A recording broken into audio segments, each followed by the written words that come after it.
nós estamos olhando nessas últimas semanas aí sobre a descida do Espírito Santo sobre os gentios. E para que a gente não pegue o texto pela metade, né? É um texto bem curtinho. Vamos ler todo então?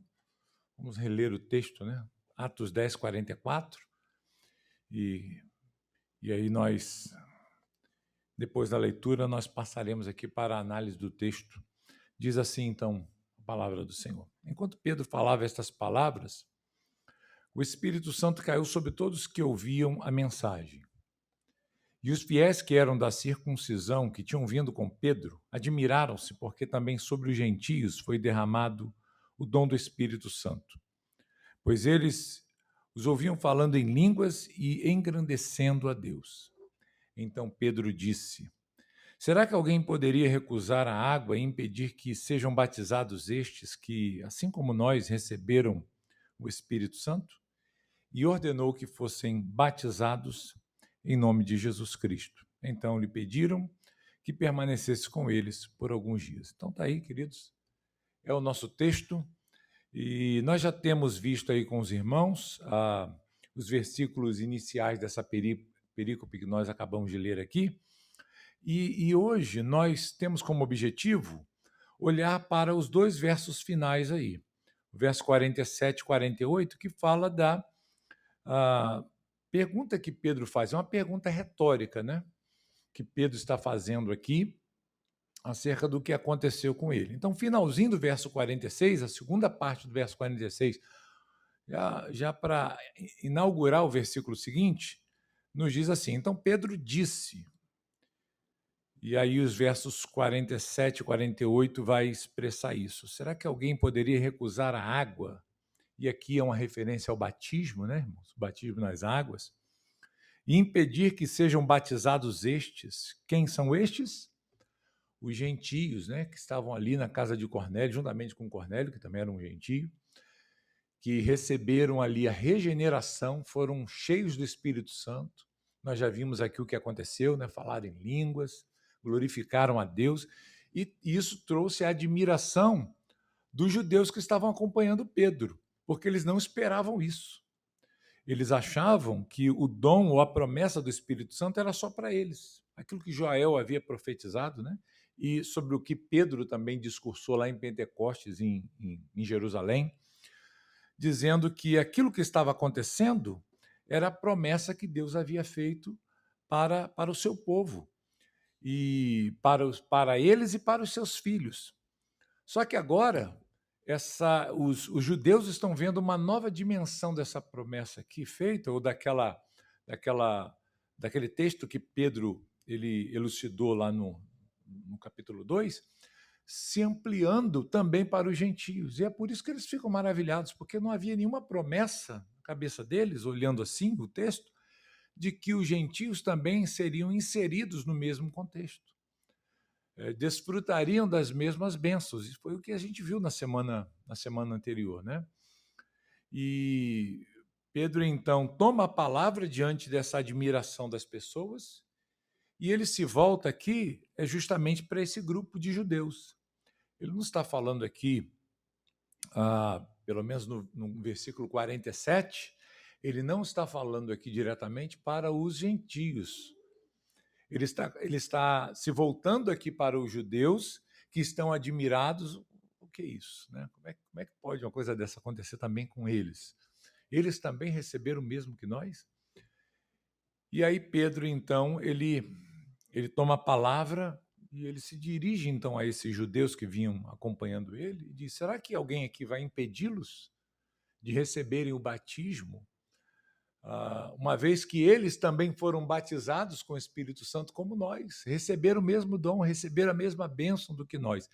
É claro que o que Pedro está fazendo aqui, queridos, é uma pergunta retórica, o não já está implícito aqui, né?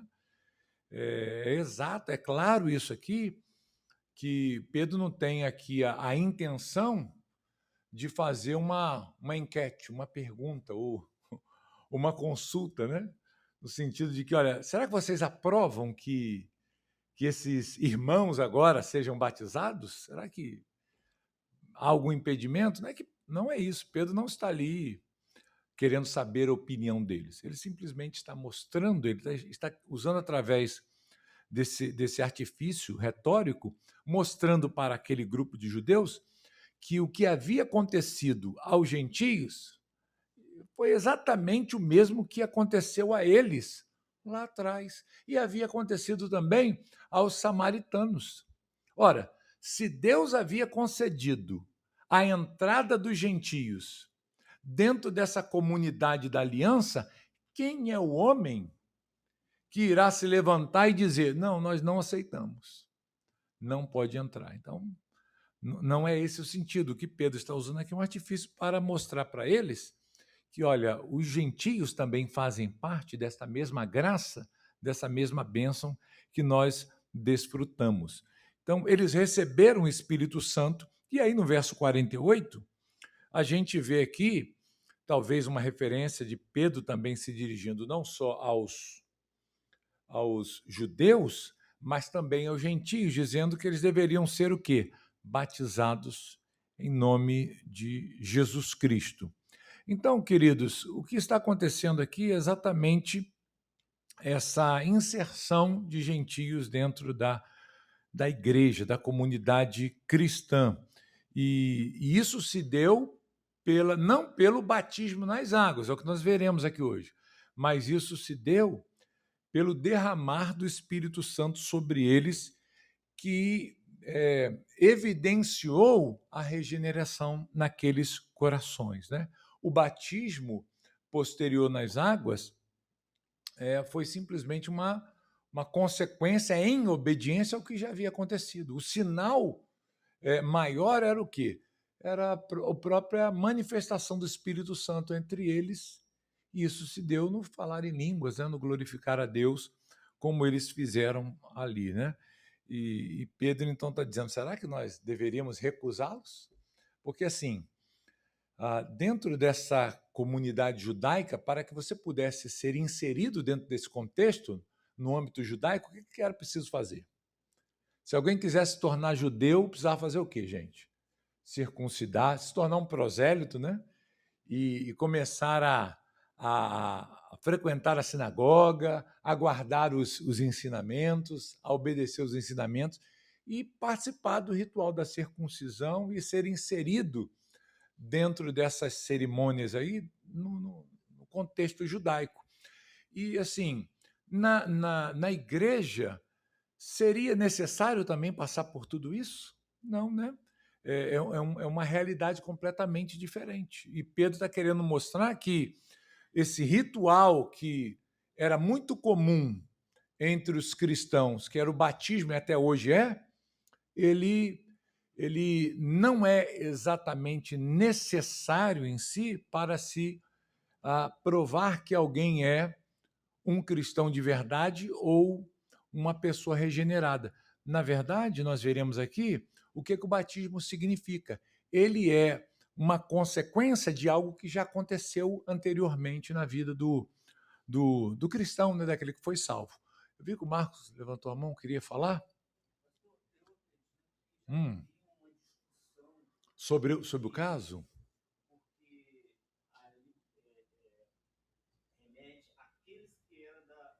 Circuncisão, né? Uhum.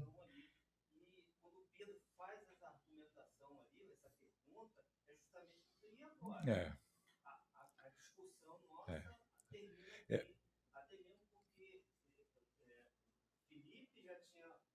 Uhum. O eunuco tinha sido.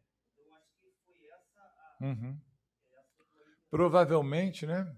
Esse assunto. Até porque, Marcos, assim, Pedro ele já estava consciente do que Deus estava fazendo. Nós já vimos aqui até na semana passada, eu comentei com vocês na introdução, né?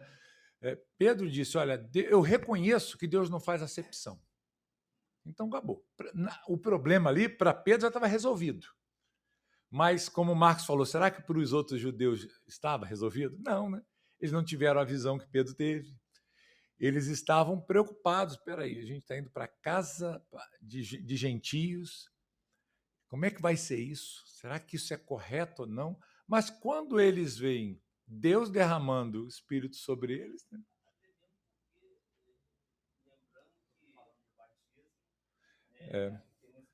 Assim, não havia nenhuma dificuldade deles de batizarem judeus. Mas agora, gentios, como é que a gente batiza? O que a gente faz agora? A gente não sabe o que fazer. Né? Uhum. Ele era batizado, de boa. Uhum. Gentio não, né? Eles ficaram assim, e agora? O que a gente faz? Né? Uma situação nova para a gente, inesperada. Mas aí Pedro fala: não, vamos batizar. Então hoje nós veremos aqui algumas questões sobre o batismo, nas águas, basicamente. Nós já mostramos aqui para os irmãos o que é o batismo no Espírito Santo, o que significa isso no nosso último estudo, que há toda aquela confusão no meio evangélico, né, sobre ser batizado com o Espírito Santo. Todo crente, toda pessoa regenerada já recebeu o batismo com o Espírito Santo na sua conversão. Mas Pedro está mostrando aqui que é necessário também essa manifestação visível no sentido de serem batizados nas águas também. E nós vamos ver aqui por que isso, tá bom? Eu separei aqui 3 pontinhos rapidinho para a gente estudar hoje e eu queria desenvolver isso aqui com os irmãos. Então, o primeiro ponto que eu anotei aqui, olha, é que o batismo ele não é um requisito para a salvação, mas é um sinal dela. Ok? Se os irmãos olharem o versículo 47, o que está acontecendo aqui é Pedro reconhecendo que esses gentios, em questão aqui, eles já receberam o Espírito Santo antes do batismo nas águas. O que é maior aqui? O que seria mais importante, digamos assim? O símbolo da coisa, né? Que é o batismo nas águas, ou aquela realidade simbolizada pelas águas do batismo. O que é maior? É evidente que é a realidade do que o símbolo. Então, se esses homens já tinham recebido a própria realidade dessa inserção dentro do corpo de Cristo e receberam o Espírito Santo, como que eu posso negar o símbolo a essas pessoas, que é o batismo? Né? Não tem como. Né? Então, Pedro ele reconhece essa realidade aqui e está mostrando para aqueles judeus que aqueles gentios já estão salvos. Na cabeça do judeu, dentro do conceito judaico, para que uma pessoa pudesse participar da aliança e ser salva, ela precisava fazer todos os requisitos ali da lei cerimonial, da inclusão, participar da circuncisão. Mas aqui Pedro está mostrando que é totalmente diferente. O batismo não salva ninguém. O batismo é um símbolo daquilo, nós veremos aqui, do que aconteceu dentro de nós, né? E mostra exatamente como é que a coisa caminha. Esse é o padrão, né? Que a gente encontra na Bíblia. Primeiro a pessoa ela crê, depois ela se batiza. Não é assim? Veja aí, vamos olhar para o Evangelho de Marcos, é um texto bem conhecido da gente, que mostra essa realidade, né? Então, esse episódio aqui que a gente leu, do batismo dos gentios, mostra a ordem bíblica das coisas. Marcos 16, 16. Acharam aí? Um versículo pequenininho e fácil a gente encontrar. Quem crer e for batizado será salvo. Quem, porém, não crer será condenado. Então, qual é a ordem que a gente vê aqui na Bíblia? Para que uma pessoa ela seja batizada nas águas, ela precisa crer. Nós somos credo-batistas, né? Nós entendemos que para que uma pessoa ela receba esse símbolo de fé, ela precisa ter passado pela experiência de regeneração de novo nascimento. Não faz sentido a gente batizar alguém que não crê. Não faz sentido a gente batizar alguém que não faz parte da comunidade da aliança. Ah, mas na antiga aliança o judeu era circuncidado sem crer. Mas o que nós precisamos observar é que aquilo que nós víamos no Antigo Testamento, na antiga aliança, era apenas a sombra de algo perfeito ou maior que viria. Então, nós não podemos associar uma coisa a outra. Ah, porque o judeu era circuncidado sem fé, ao 8º dia, era criança, não podia ser batizado. Então, por que eu não posso batizar agora um filho de crente, né? Porque simplesmente a Bíblia diz que ele não tem fé.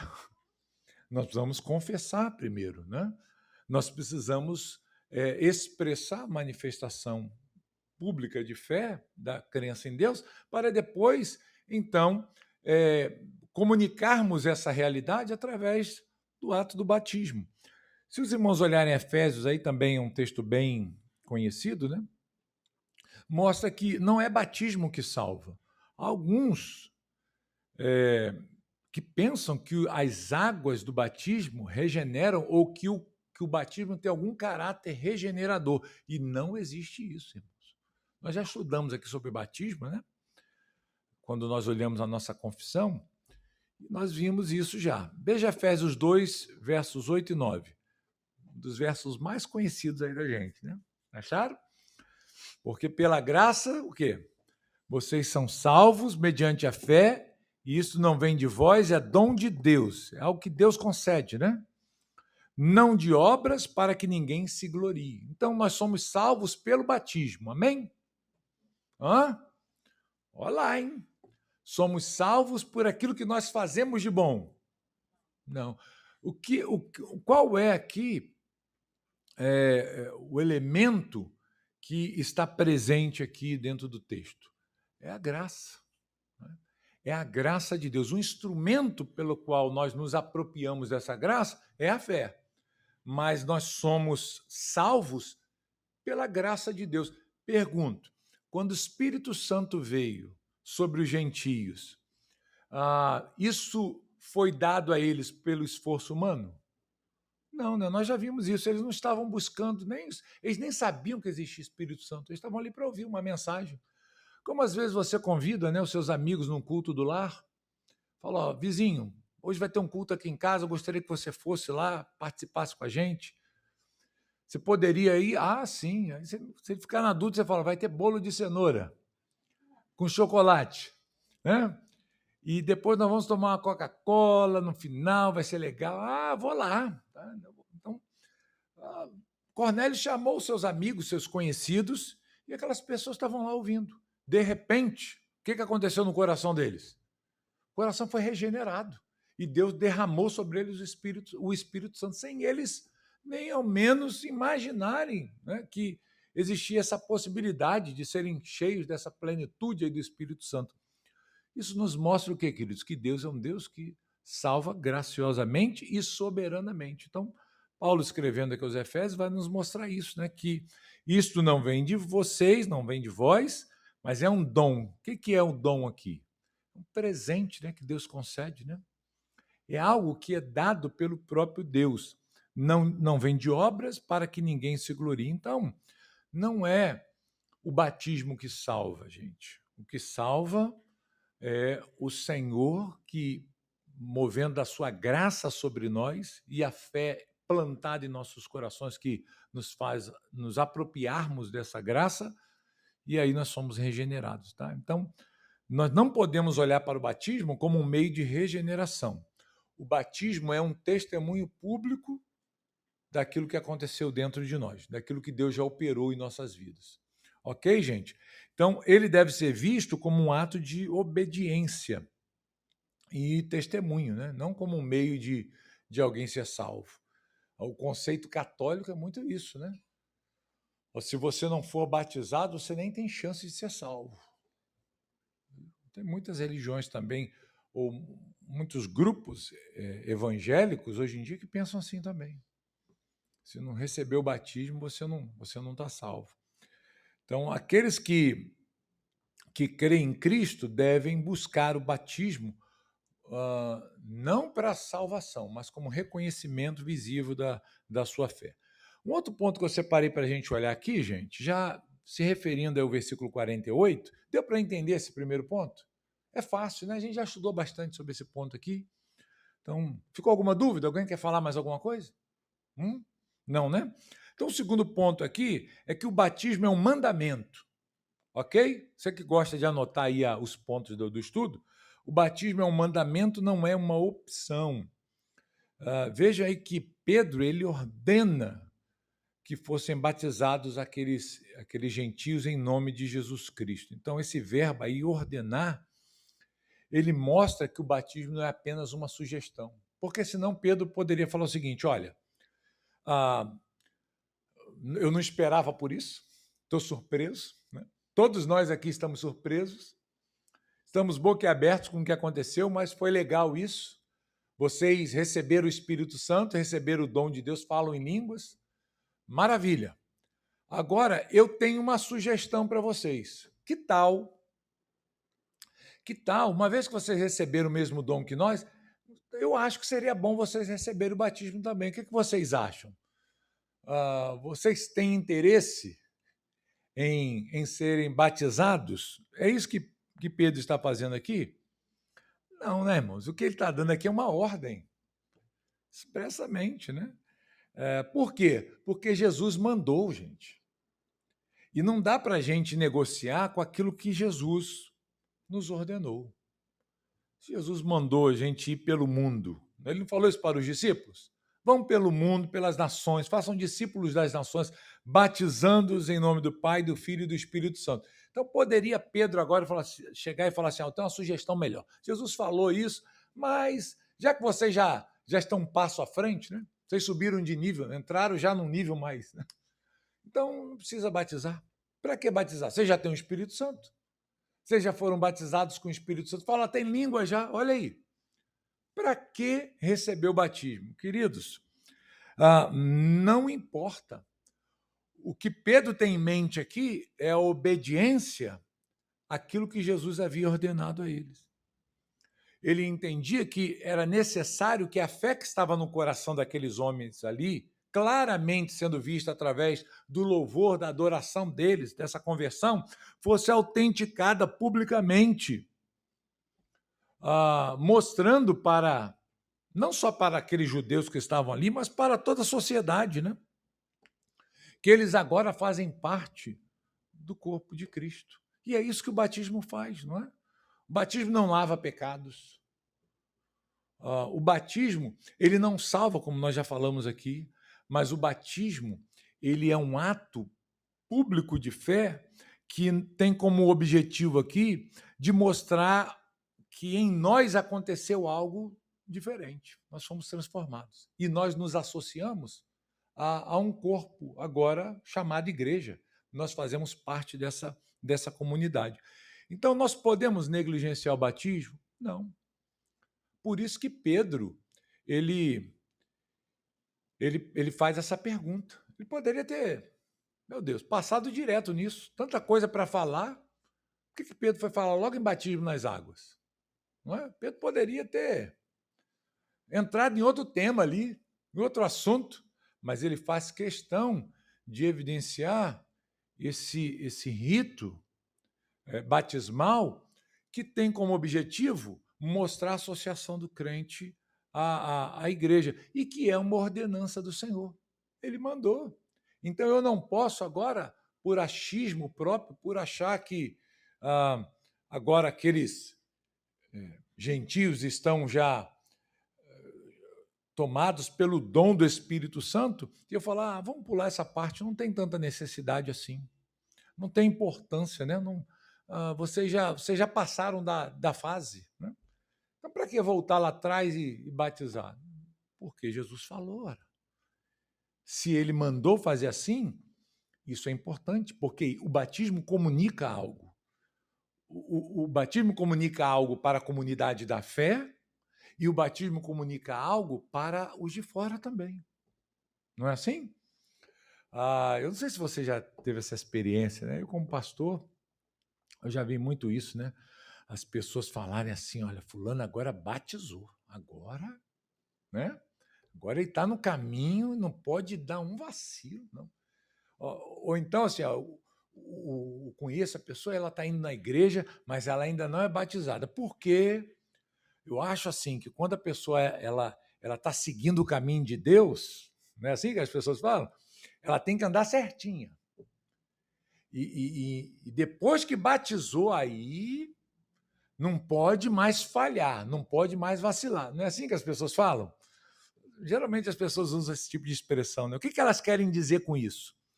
Que há uma associação da pessoa com o corpo de Cristo, com a família de Cristo, com a igreja, a partir daquele ato. É um ato simples, só vai lá, dá um mergulho.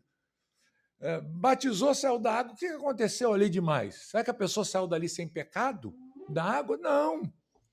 Mas ela comunicou algo, ela proclamou algo com aquilo ali. Né? E era exatamente isso que Jesus queria que os discípulos fizessem.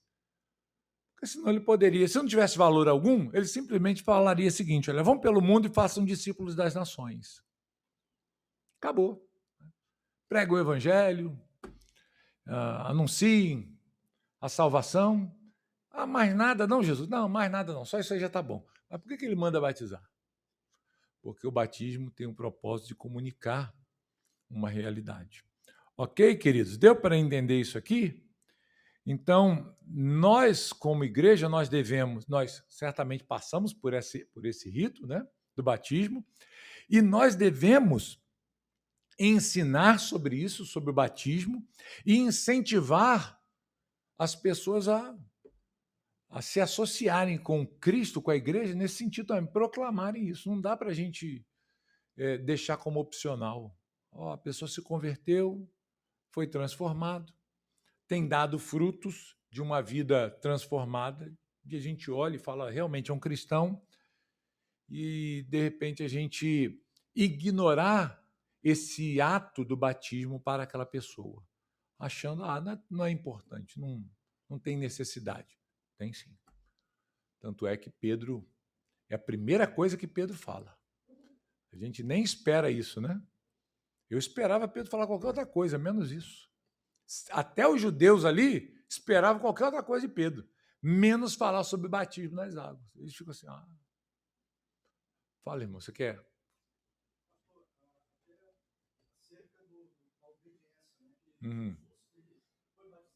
Sim.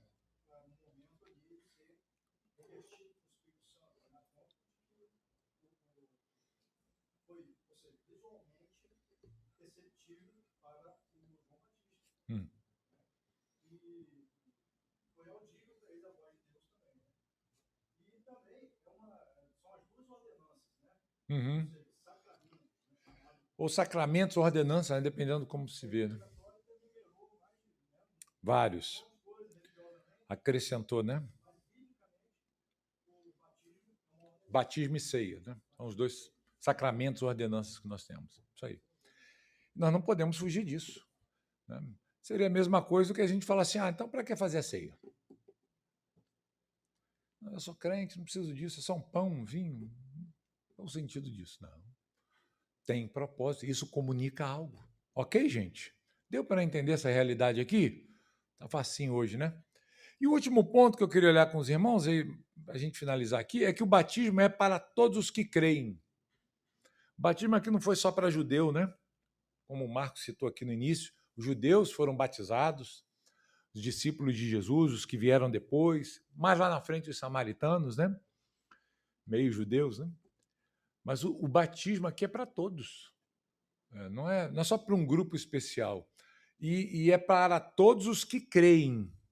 Voltando lá àquele primeiro ponto, né?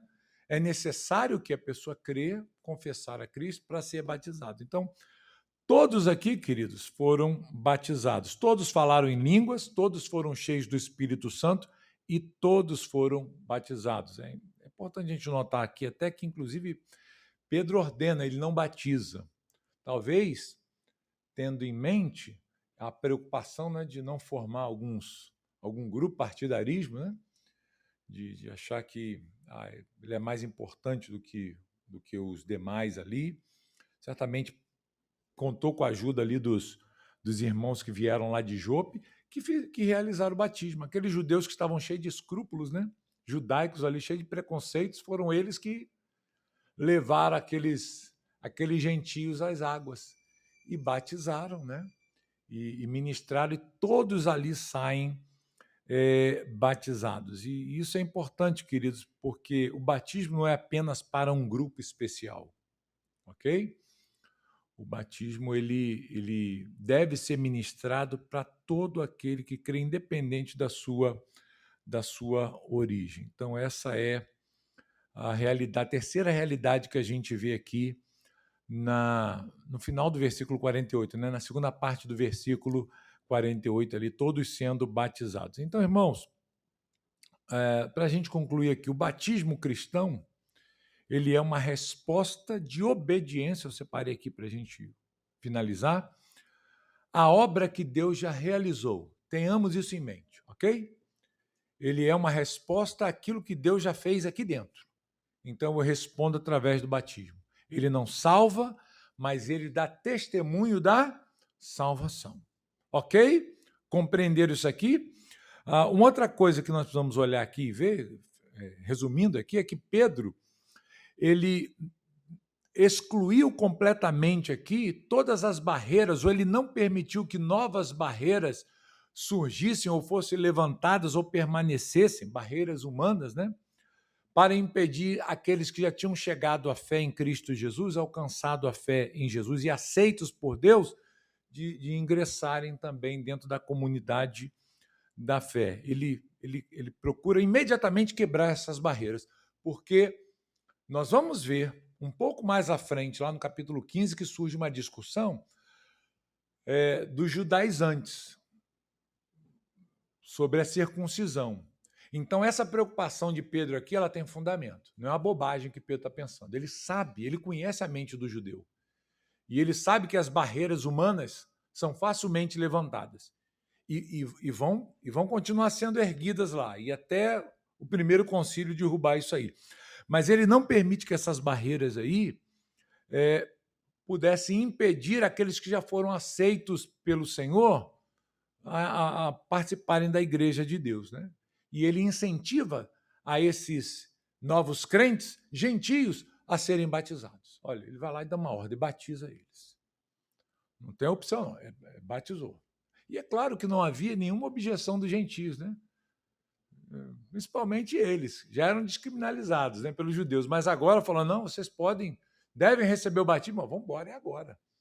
Não vamos esperar, não, é hoje. Os judeus poderiam estar ficando com essa dificuldade, mas eles não. Então, o que a gente aprende aqui? Que a gente deve incentivar, queridos, o batismo de todos aqueles que genuinamente se converteram a Jesus, eles devem ser batizados. E nós precisamos ajudar os novos crentes, né, que ainda não foram batizados ainda, nas águas, e mostrar para eles que isso é importante, necessário e é uma ordem do Senhor.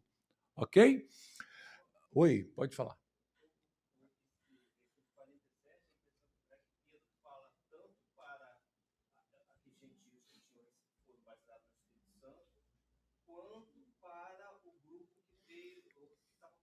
Ele está falando para o grupo que veio com ele a respeito dos gentios.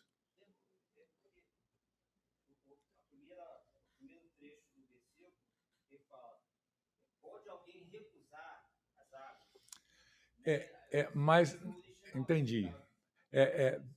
Eu entendi o que você acha que você quis dizer. Você quis dizer, será que a própria pessoa ela pode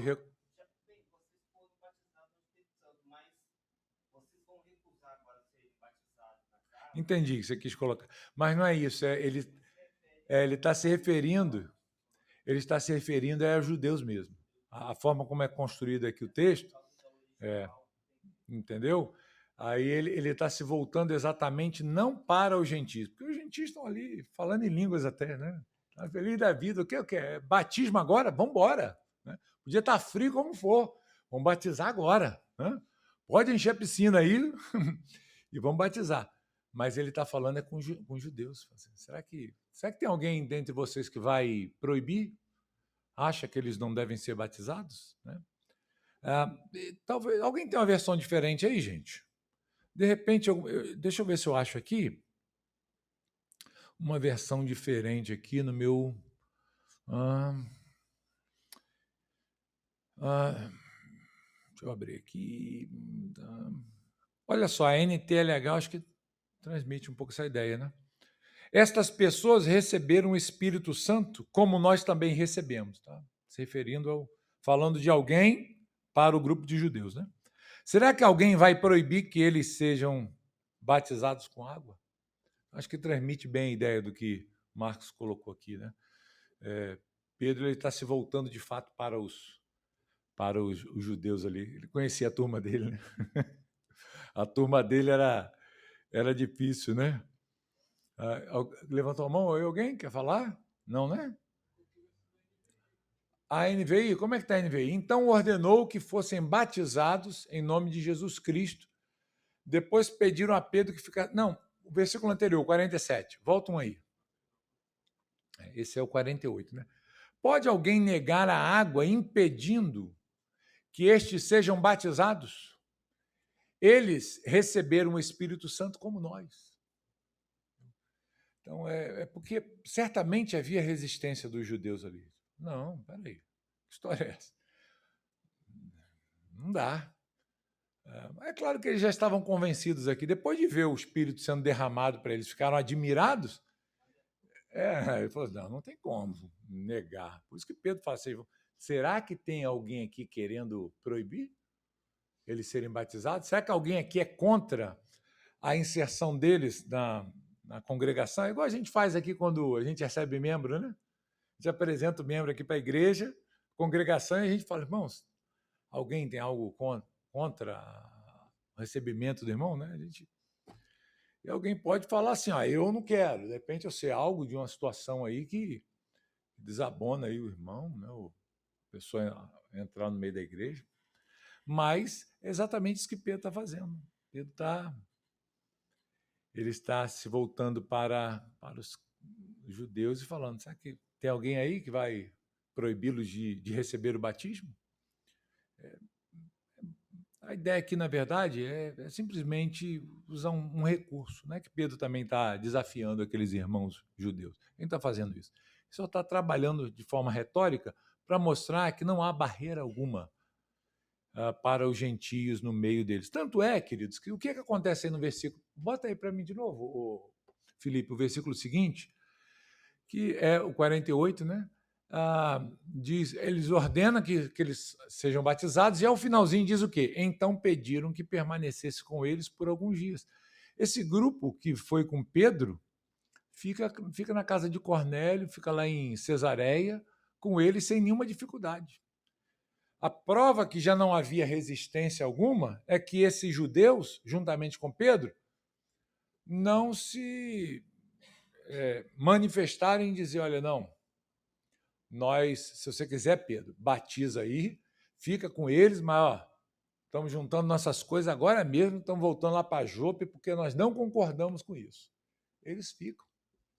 E a gente vai ver que a coisa era tão complicada que Pedro, capítulo 11, vai tratar disso, né, gente? A gente vai ver aí na próxima oportunidade. Pedro vai ter que